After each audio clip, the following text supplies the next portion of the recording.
ഞാൻ ഇന്ന് വിഷുവായിട്ട് നമ്മുടെ അരുവിക്കര വീട്ടിലോട്ട് പോവാണ് കേട്ടോ. ദാ ഈ എൻ്റെ കൂടെ വരുന്ന ഈ ചെറുക്കനുണ്ടല്ലോ, എൻ്റെ മോൻ. അവനാണെങ്കിൽ ആലിം കോഴ്സ് പഠിക്കാനെന്നും പറഞ്ഞുകൊണ്ട് എന്നെക്കൊണ്ട് മെനക്കെട്ട സാധനങ്ങളെല്ലാം വാങ്ങിപ്പിച്ച് പഠിക്കാനായിട്ടാണ് സെൻറ്ററിൽ പോയി നിന്നിട്ട് 24 മണിക്കൂർ തികയും മുമ്പേ ഉമ്മച്ചിയെ കാണേ എന്നും പറഞ്ഞുകൊണ്ട് വിളിച്ച് കരഞ്ഞ് വീട്ടിലോട്ട് വന്ന മുതലാണ് കേട്ടോ. അപ്പോൾ ഇനി എന്തായിരുന്നാലും നാട്ടിൽ തന്നെയാണ് പഠിത്തം. ഇതോടുകൂടി അവൻ്റെ ആ പഠിത്തത്തിൻ്റെ ആത്യാഗ്രഹം അവസാനിച്ചിട്ടുണ്ട്. അത് കഴിഞ്ഞ് നമ്മളിത് അരുവിക്കര വീട്ടിലോട്ട് എത്തി നല്ല ഒരു ജ്യൂസൊക്കെ കുടിച്ചിട്ട് നമ്മുടെ ആഫ്രിക്കൻ മല്ലി ഉണ്ടായിരുന്നു കേട്ടോ. ആഫ്രിക്കൻ മല്ലി ചട്ടിയിൽ നട്ടു വെച്ചപ്പോഴത്തേക്ക് ആകെ നാശകോശമായി. അതിനെ തറയിലൊരു കുഴിയെടുത്ത് അതിലോട്ട് കുഴിച്ച് താത്തിട്ടുണ്ട്. പിന്നെ ഇത് ഹന്നയുടെ ഡ്രാഗൺ ഫ്രൂട്ടാണ്. എന്നെ കണ്ടു കഴിഞ്ഞാൽ ഈ ഹാദിയമ്മക്ക് ഇങ്ങനെ വലിച്ചുകൊണ്ട് നടക്കുന്ന ഒരു പരിപാടിയുണ്ട് കേട്ടോ. ഞങ്ങൾ കുറച്ച് നേരം മുറ്റത്തൊക്കെ ഇറങ്ങി നിന്ന് കേട്ടോ. കാരണം സുമയ്യയാണെങ്കിൽ കൊച്ചിനെയും കൊണ്ട് വാക്സിനേഷൻ എടുക്കാൻ പോയിരിക്കുകയായിരുന്നേ. ഇർഫാനും പോയിട്ടുണ്ടായിരുന്നു. അങ്ങനെ ഇർഫാനും സുമയ്യയും ഒക്കെ വരുന്നത് വരെ ഞങ്ങൾ അവിടെ നിന്നതാ ഈ ചെടികളൊക്കെ നോക്കി.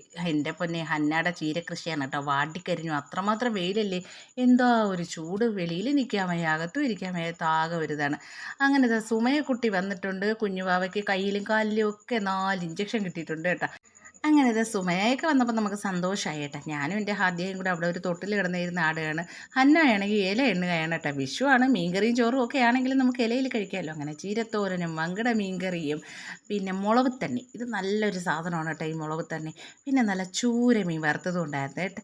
ഇതൊക്കെ കൂട്ടി നമ്മളെല്ലാവരും കൂടി ഇന്ന് ഇലയിലാണ് കേട്ടോ കഴിക്കുന്നത്. അങ്ങനെ ഞാൻ തന്നെ പതിവ് പോലെ വിളമ്പകാരിയായിട്ട് അങ്ങോട്ട് ഇറങ്ങിയിട്ടുണ്ട്.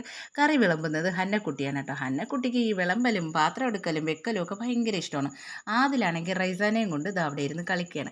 അങ്ങനെ ചോറെല്ലാം വിളമ്പി വെച്ച് നമ്മളെല്ലാവരും കൂടെ നല്ല അടിപൊളിയായിട്ട് നിരന്നിരുന്ന് ചോറെല്ലാം കഴിച്ചു കഴിഞ്ഞിട്ട് നമ്മൾ പേര് സ്ഥല സാധന കളിയൊക്കെ കളിച്ചിട്ട് വീട്ടിലോട്ട് പോകാൻ ഇറങ്ങിയപ്പോൾ എൻ്റെ ഹാദിയാമ്മ എന്നെ വിടത്തില്ല. എന്നും വന്നാലും ഇവിടെ കിടക്കണമെന്നും പറഞ്ഞുകൊണ്ട് ഒരേ നിർബന്ധമാണ് കേട്ടോ.